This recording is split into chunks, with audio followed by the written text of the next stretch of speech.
Jerk, and today we have a special article and video that I'm posting. Today we're going to be talking about the final week of the regular season. So after this week, we're going to be into the Dynasty Owner playoffs. Really exciting time, really one of the best times to be in fantasy football, especially Dynasty football. So let's jump into this article today. Today I'm going to be finishing up my League Winners series. Today we're going to talk about some wide receivers and some tight ends. So let's get into it. I have 4 players to talk about today.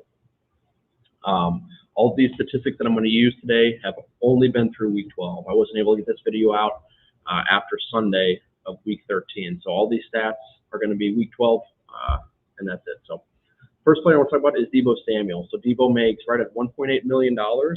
He's been one of the most successful wide receivers on the season, really in terms of fantasy points and in terms of real-life football production. Over 1,200 yards total and 10 touchdowns. So recently, his rushing utility has really been being used by the 49ers. He's seen 19 rushing attempts between week 10 and week 12. So we obviously know that his production is going to take a hit over the next couple of weeks. He was out for week 13. He's probably going to be out for week 14. Not good news in terms of, leading up to the playoffs, but I predict that he'll be back for the playoffs, given those couple of weeks to rest. And when he does get to the playoffs, he has a very nice schedule. So he plays the Atlanta Falcons in week 15, Tennessee Titans in week 16, and then the Houston Texans in week 17. So really stunning 3 matchups that he has. So Atlanta's allowing the 6th most fantasy points to opposing wide receivers. Not only that, they're allowing the 7th most fantasy points to opposing running backs. So however they want to use him as a wide receiver running back, looks like it's going to be effective either way. Great news for Deebo. Week 16 plays the Titans. They're allowing the most fantasy points to opposing wide receivers of any team. So great news there. And the Texans are also ranked in the top half for wide receiver fantasy points given up. Real good way to end the season for Deebo. I'd be very happy to own him at this point down the center, especially considering his salary. My projections for Deebo going into the final 3 weeks of the regular season, into the playoffs, we have 365 total yards, 12 receptions, 4 touchdowns. That'll be good for 72.5 fantasy points. And that's going to be in the fantasy playoffs for you. Second wide receiver I want to talk about is Jalen Waddle. He makes a little bit more money. He's at $6.7 million. And Waddle is going to have one of the quietest 100 reception, 1,000-yard seasons that I can remember, especially considering that he's a rookie. A lot of it goes to the fact that, Jamar Chase has been so successful this year. He's outshined Waddle a little bit. But that's a different story. Chase is going to cruise past 1,000 receiving yards and 10 touchdowns. He's probably going to end up somewhere near 1,300 yards and 13 touchdowns. So really great season. We'll talk about him later, probably next couple of articles in terms of, league winners, but also values of the years. I don't think he's going to be quite there. Chase will be just because the salary is so high, but he'll be in the conversation. This shouldn't take away from what Waddle has done, though.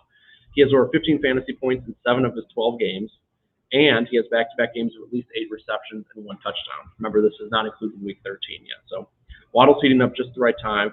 I expect him to continue his fantasy success into the fantasy playoffs, especially with these 3 matchups. He's playing the New York Jets in 15, New Orleans Saints in 16, and the Titans in 17. We already talked about the Titans. They are giving up most fantasy points to wide receivers, and he gets them in championship week. The other 2 shouldn't scare you at all. The Jets and the Saints have been above average matchups for wide receivers as well. So in the fantasy playoffs, I project Waddle will have just under 300 total yards, 20 receptions, 3 touchdowns, and just under 70 fantasy points.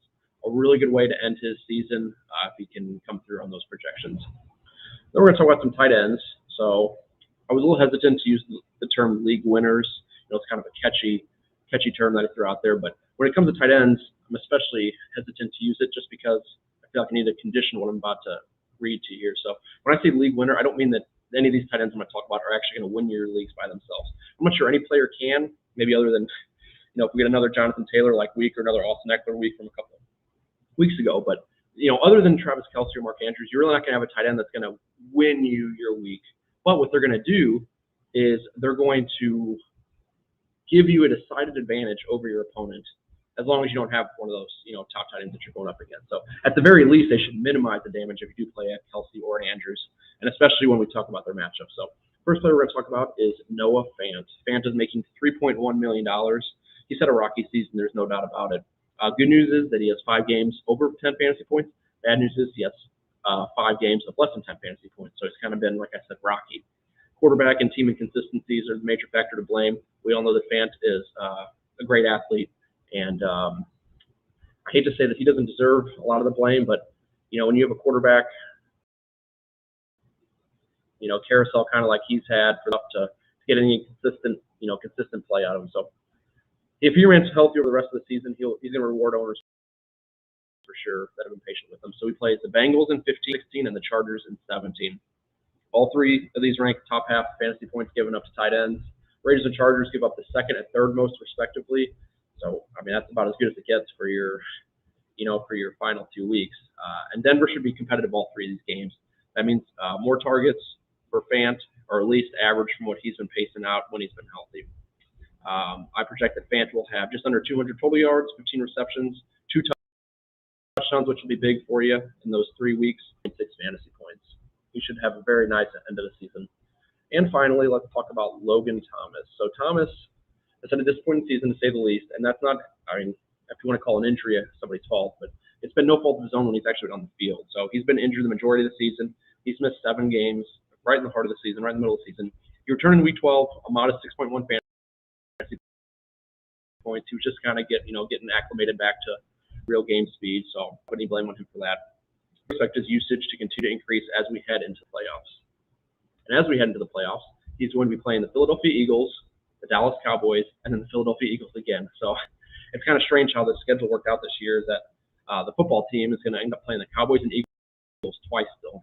So that kind of the division is backloaded at the end of the season. So, and not to mention the fact that that division is still open for grabs anyway, but that's another story. So no one is allowing more fantasy points to tight ends than the Eagles on the season. So he plays them twice, once in 15 and then once in your championship final.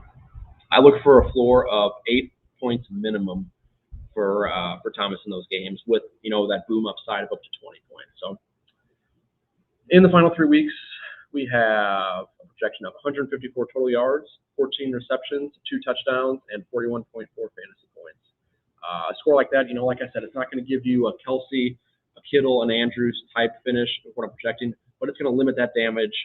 It's going to help you out, and you're going to get it from a player that you haven't, really thought would give you much towards the end of the season, especially in Thomas, especially in Fant, with how their season has progressed. So none of these players are going to single-handedly win your season, but they're going to help you.